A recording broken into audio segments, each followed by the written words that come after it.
Pernah nggak kamu merasa bersalah karena istirahat atau merasa gagal kalau sehari saja kamu tidak produktif? Mungkin saja kamu bangga bisa kerja sampai tengah malam atau ikut 5 rapat dalam sehari, atau baru tidur jam 2 pagi karena mengejar deadline. Kalau iya, hati-hati, bisa jadi kamu tanpa sadar telah masuk ke dalam fenomena bernama hustle culture. Hustle culture yaitu budaya sibuk yang sebenarnya bisa merusak pikiran, perasaan, dan perilaku kita tanpa kita sadari. Fenomena hustle culture ini muncul dari gagasan bahwa bekerja tanpa henti adalah bentuk sebuah keberhasilan. Istirahat dianggap malas, tidur yang cukup dianggap tidak ambisius. Semakin sibuk, semakin dianggap sukses.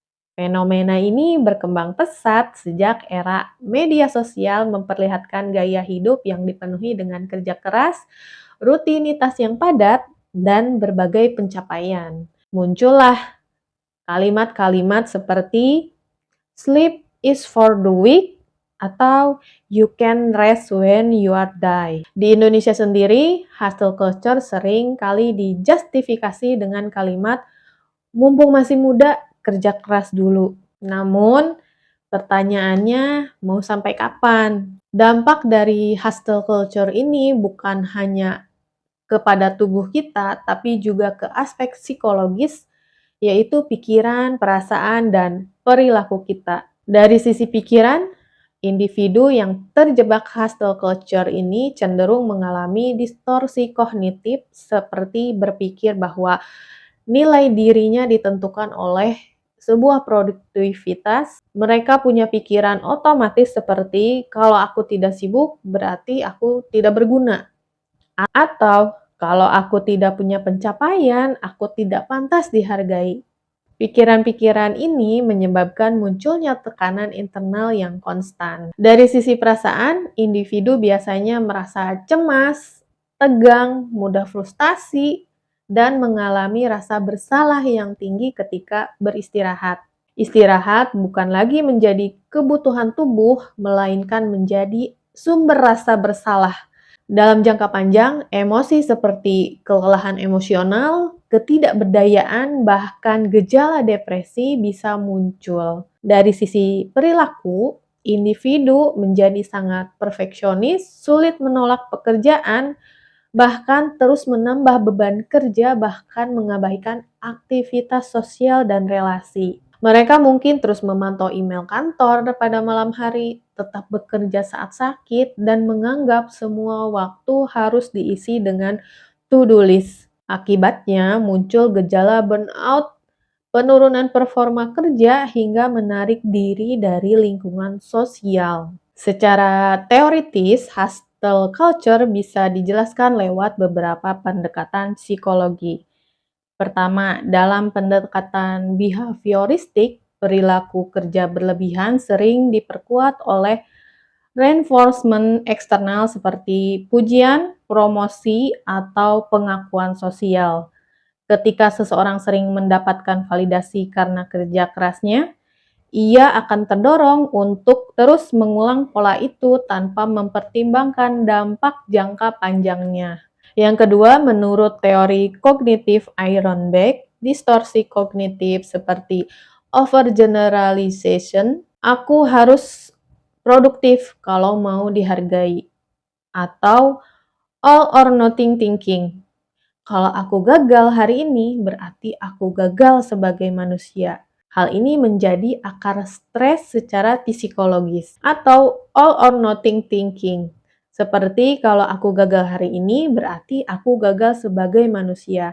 Ini menjadi akar stres psikologis. Hustle culture memperparah pola pikir ini dengan mengasosiasikan nilai diri dengan produktivitas. Yang ketiga, dalam pendekatan humanistik, khususnya menurut Maslow, kebutuhan aktualisasi diri hanya bisa dicapai jika kebutuhan dasar seperti istirahat, rasa aman, dan relasi sudah terpenuhi. Namun dalam hustle culture, kebutuhan dasar ini justru diabaikan demi pencapaian semu. Akibatnya, individu mengalami keseimbangan dan tidak benar-benar mencapai aktualisasi diri, melainkan ilusi akan pencapaian. Dari sudut neuroscience sendiri, fenomena hustle culture berdampak langsung pada kondisi otak kita.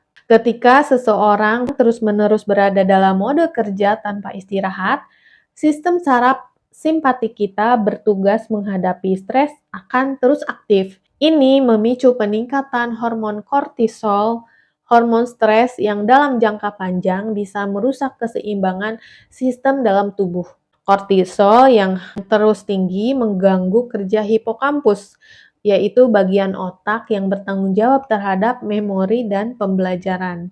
Maka tidak heran kan, orang yang terjebak hustle culture ini sering merasa sulit fokus, mudah lupa, dan gampang cemas. Selain itu, amigdala, bagian otak yang mengatur ketakutan dan stres, juga menjadi terlalu aktif.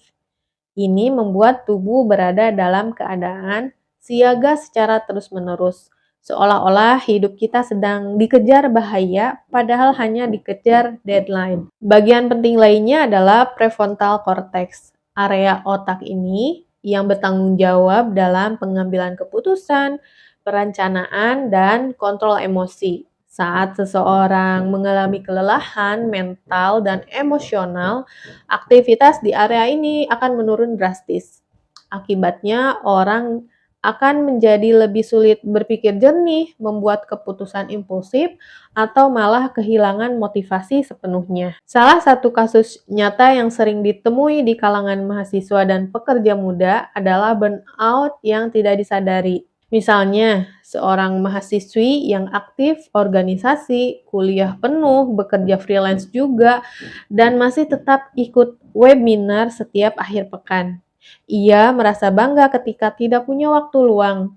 Namun, suatu hari ia mulai mengalami gangguan tidur, tidak bisa konsentrasi, mudah menangis, dan merasa hidupnya kosong. Setelah berkonsultasi dengan psikolog, ternyata ia mengalami burnout berat. Kasus ini mencerminkan bagaimana hustle culture menciptakan ilusi keberhasilan yang rapuh di dalam. Penelitian dari Ajis dan Adnan tahun 2023 terhadap pekerja startup di Indonesia menemukan bahwa hustle culture ini berkontribusi secara signifikan terhadap penurunan kepuasan kerja dan burnout. Studi lain dari Merdiana dan kawan-kawan tahun 2022 menemukan bahwa semakin tinggi ekspektasi untuk terus bekerja, semakin tinggi juga tingkat stres psikologis yang dialami individu. Namun, mereka juga menemukan bahwa self-compassion atau kemampuan untuk berbelas kasih pada diri sendiri bisa membantu mengurangi dampak negatif dari hustle culture ini. Ini artinya orang yang mampu mengatakan, "Aku butuh istirahat dan itu tidak membuatku gagal."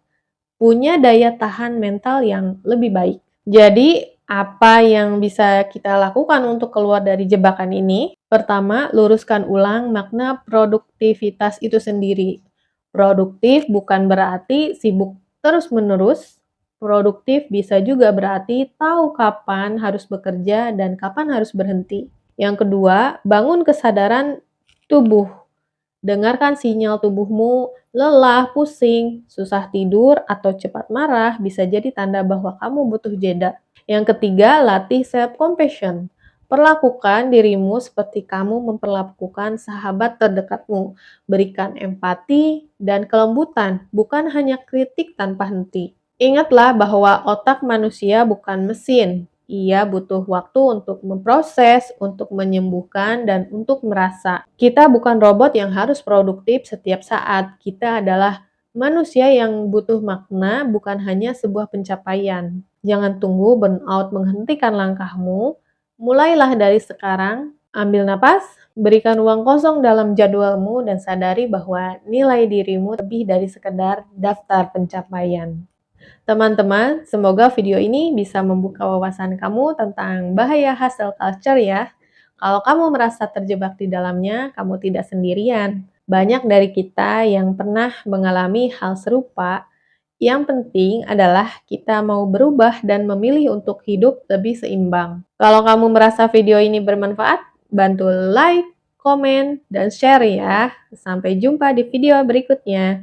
Dan ingat, kamu tetap berharga bahkan saat kamu memilih untuk istirahat. Dah.